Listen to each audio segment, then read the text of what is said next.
Odoo recently held their annual partner event where they announced their roadmap for the next version of Odoo, Odoo version 20. We're going to link the full PDF down below that has all of the slides that they showed. They've made a very strong point of saying that not all of the things that are in that PDF are going to necessarily make it into version 20. Some will, some won't. We are aware of some features that they have already kind of put in to Odoo thanks to the 19.1 and 2 releases and the code that they're putting together for the 19.3 release. All of this will be available in version 20. So we thought we'd take a moment to have a look at what we consider to be our top 10 features of what we expect to be coming in Odoo version 20. So sit tight, let's have a look at what might be coming in the Odoo 20 roadmap. Number 1, activities included in the calendar view. So previously, when you added activities to a record, it could be a little bit funny to find those activities again or to work out what you were supposed to be doing on any given day. Odoo did add them to the top bar in the activities section here to show you what was due today, what was late, and what was coming up. But it split them all down into the various different apps, and it could be a little bit strange to find what you were supposed to be doing. However, in version 20, they are adding them to the calendar view. So now you can have a look on any given day, what activities are due for that day, and you can interact with them to say whether you've done them, to edit them, or to schedule a new activity. So much, much simpler to find what activities you should be able to do. And we think that that means that people will be able to get a lot more use out of the activities. Number 2, timesheet timer in the header bar. Previously, when you wanted to enter a timesheet, you would either have to open the timesheet app that we have here and either edit an existing entry or add a new line to your timesheet, or you would have to go and find a specific task or a help desk ticket and add it to the timesheet tab.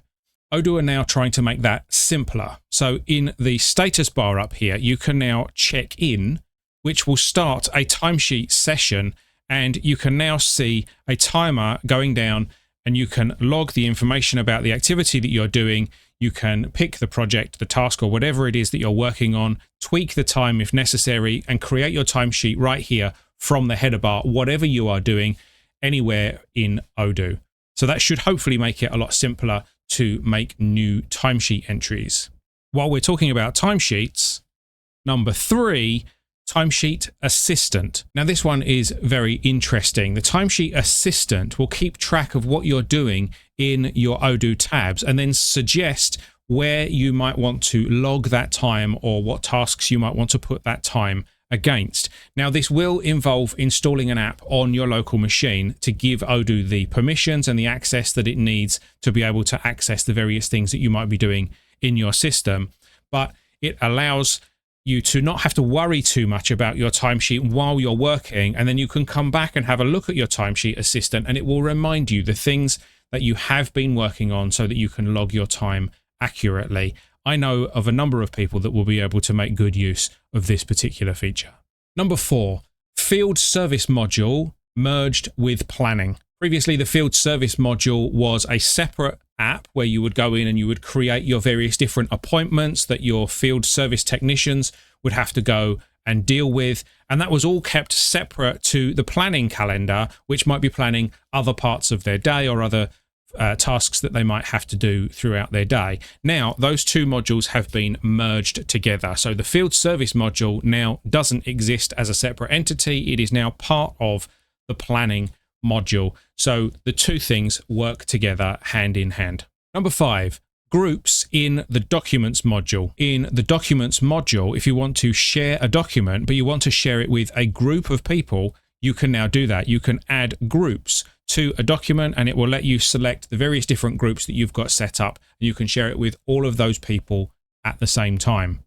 Now, they have mentioned that they're going to do this with the Knowledge app as well, so that if you have a knowledge article that you want to share with multiple people, you can do the same thing. However, currently, we don't see that in the code base that is in testing at the moment, but it may be added by the time version 20 is released. Number 6, Pay from Odoo. Odoo are adding better integration with the SEPA direct debit payment system in Europe. So now when you pay a vendor bill, for example, you will be able to choose direct debit as a payment option, and Odoo will produce the XML file that you would need to send to your bank for them to be able to pay your direct debits by SEPA.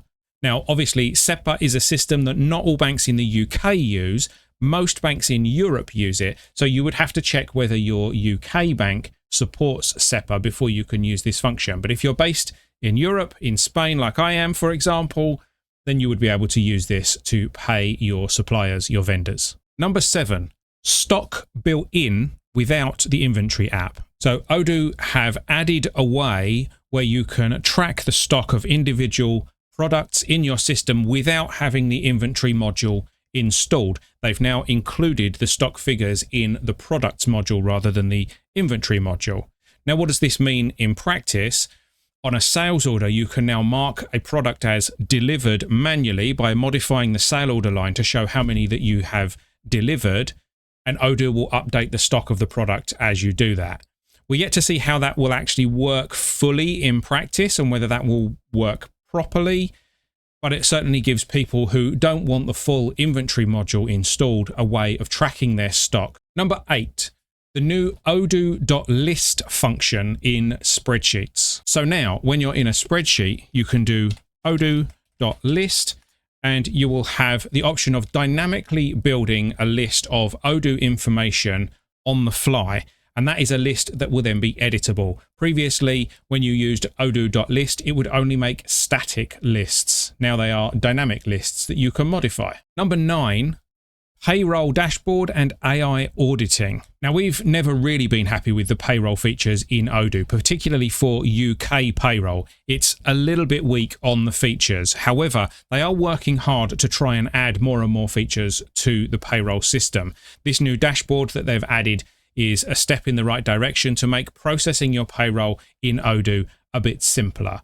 I still don't think it's ready for UK payroll, but certainly for other parts of Europe, it will be perfectly suitable. They've also added the ability for the AI system to go through your accounting records and to audit your records according to audit reports that you have set up to hopefully help you to find any gaps in your accounting or any mistakes that may have been made, which could be very useful, although we're yet to test it to see how it's actually going to work. Number 10, polls in the Discuss module. So now when you're in any chat session in Discuss, you can add a poll to your discussion so that you can ask people their opinion on a particular question or however you want to use polls. And obviously it will ask everybody in the group. One caveat to this, which is not really a caveat, but this only works in group chats and channels. If you try and send a poll to an individual, then it's not going to work because it's only one person. So you would just ask them the question instead. So there we go. That's our top 10 favorites. There were quite a lot of extra things that were in the PDF document that they've included. We've not included them in this video because we've not seen any evidence that they've actually been added anywhere yet.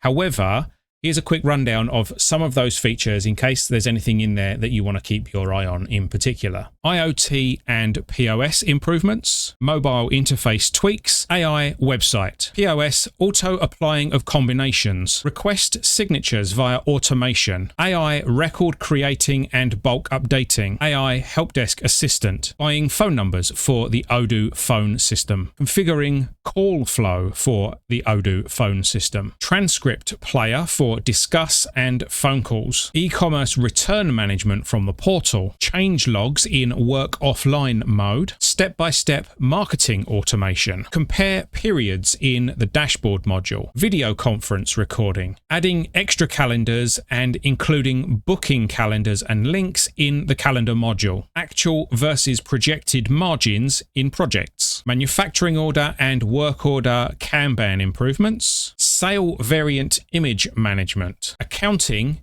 including or excluding tax toggles, multiple tax IDs for contacts. That's what we've taken from the Odoo 20 roadmap document. Let us know your thoughts. If there's anything that particularly excites you, let us know in the comments. And don't forget to hit the like button and to subscribe so that you get notifications of our future videos. I've been Bristow for Glow, and we will see you in the next video.